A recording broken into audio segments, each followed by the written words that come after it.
ആറാട്ട് ഈറ്റ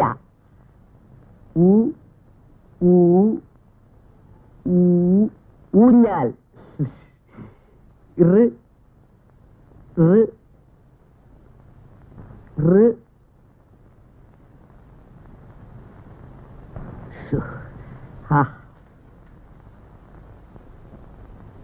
ഇപ്പം വെറുതെ ആ വീട് അടച്ചുമൂടി കിടക്കുന്നത് കൊണ്ട് എന്താ കാര്യം? ആർക്കെങ്കിലും വാടകയ്ക്ക് കൊടുക്കുക. നീ ഇപ്പൊ അങ്ങോട്ട് പോയിട്ട് എന്ത് ചെയ്യാനാ? വീടൊന്ന് കാണുകയെങ്കിലും ചെയ്യാമല്ലോ. അടുത്തുള്ള പിള്ളേർ അവിടെയാ ചീട്ടുകളിയൊക്കെ. എന്താ റഹീം, റെഡിയായോ? അല്ല റഹീം, ഞാൻ ആലോചിക്കായിരുന്നേ, ഈ പെണ്ണുങ്ങളുടെ ഒരു ബുദ്ധിയെ ഇന്ന് നോക്കിയപ്പോ നമുക്ക് ഒരു പണിയില്ല. വീട്ടിലടങ്ങിയിരിക്കുന്ന സ്വഭാവം പണ്ടേയില്ലല്ലോ. ഉടനെ ഒരു ബുദ്ധി കണ്ടുപിടിച്ചു. അടഞ്ഞിടക്കുന്ന വീട് ഒന്ന് വൃത്തിയാക്കി വാടകയ്ക്ക് കൊടുക്കട്ടെ. എന്തായാലും 12-ാം നൂറ്റാണ്ടിലെ സംസ്കാരം അന്വേഷിക്കുന്നതിലും ഭേദമാണല്ലോ. ഓ അതെ അതെ അതെ അതെ അതെ.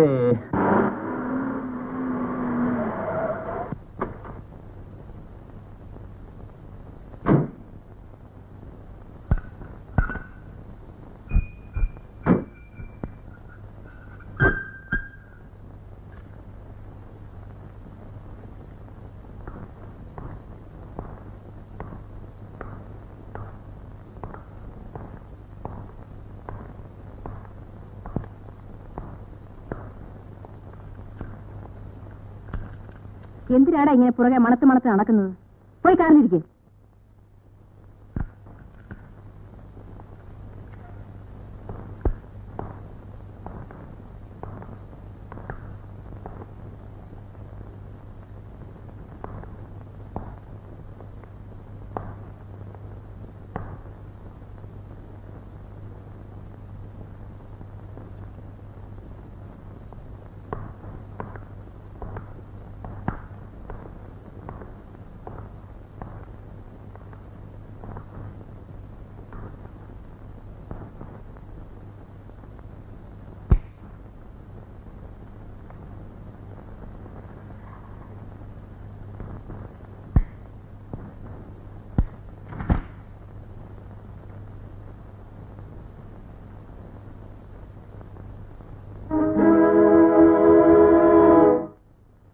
റഹീം,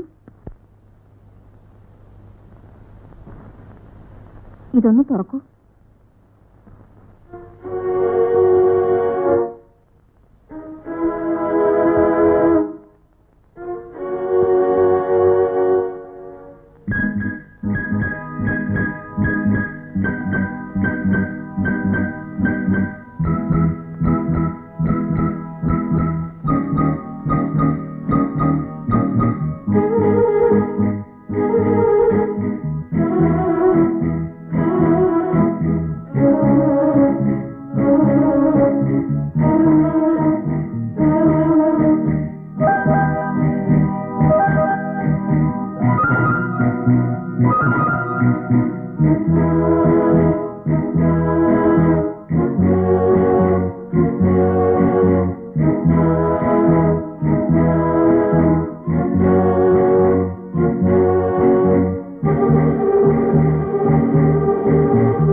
അല്ല, ഞാൻ പറയുമ്പോ തെറ്റാണെന്ന് തോന്നും.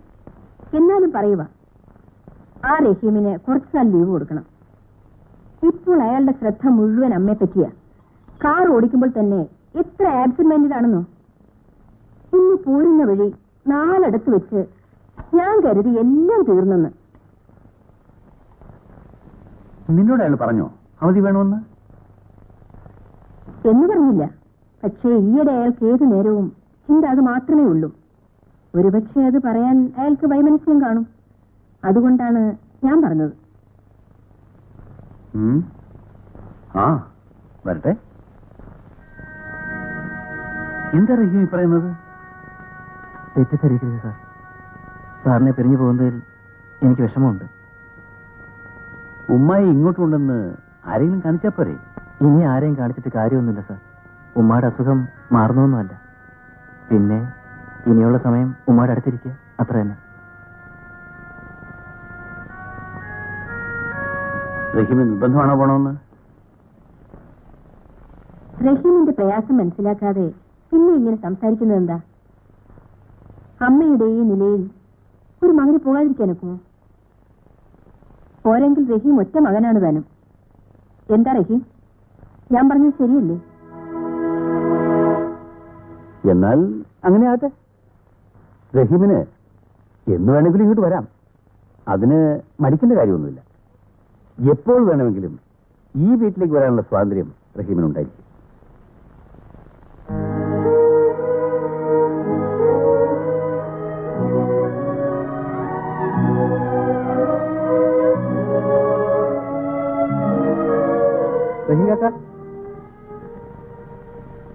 എന്നോടൊന്നും പറയാതെ പോവുക അല്ലേ? ഞാൻ പറഞ്ഞതൊക്കെ മണിയമ്പിള്ളയും കേട്ടതല്ലേ? വീട്ടിൽ ഉമ്മാക്ക് അത് കള്ളം. എന്ത്? ഉമ്മാക്ക് വേണ്ടി പോണെന്ന് പറയണത് കള്ളം. സത്യം എനിക്കറിയാം. ഇവിടത്തെ കൊച്ചമ്മ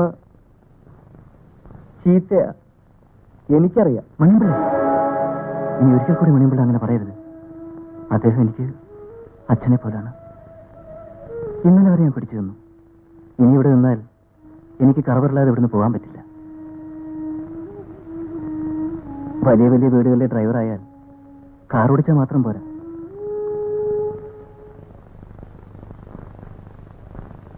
വലിയ വീട്ടിലെ ഡ്രൈവറായ കാർ ഓടിച്ചാൽ മാത്രം പോരാ, പിന്നെ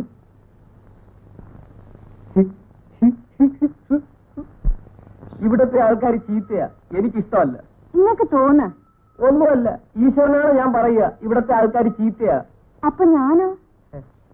അതറിഞ്ഞുകൂടാ. ഇന്നലെ നിന്റെ അച്ഛൻ എനിക്ക് പ്രീച്ചായ തന്നല്ലേ? അതെന്റെ വാപ്പിയൊന്നല്ല. എനിക്ക് ഉമ്മയില്ല വാപ്പിയില്ല. എന്നെ എടുത്തു വളർത്തി വല്യാപ്പയാ. അപ്പൊ അമ്മ അച്ഛനും എനിക്കറിഞ്ഞൂടാ. ഇപ്പൊ ഞാൻ വല്യാപ്പയുടെ മോളാ.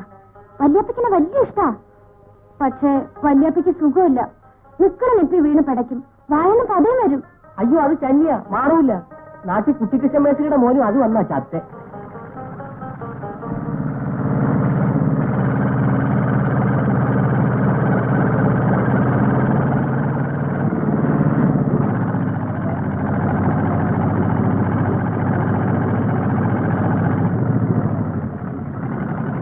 എന്താണ് ഇവിടെ നിൽക്കുന്നേ? പശുവിനെ മേയ്ക്കാൻ വന്നതാ. പശുവിനെ മേയ്ക്കാൻ വന്നതാ. ഇവനേതാ? അടുത്തുള്ളതാ. അടുത്തുള്ളതോ? ഇതാ, ഇത് നിനക്കുള്ളതാ. ആ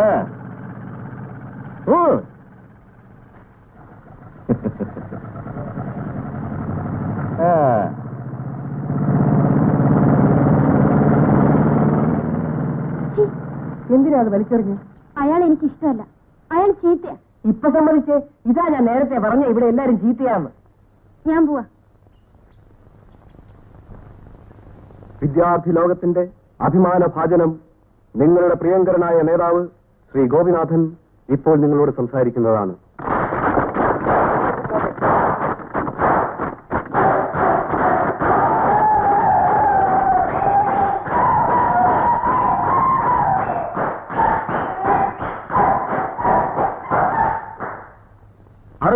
ൽ ഇവിടെ എന്താണ് സംഭവിച്ചത്?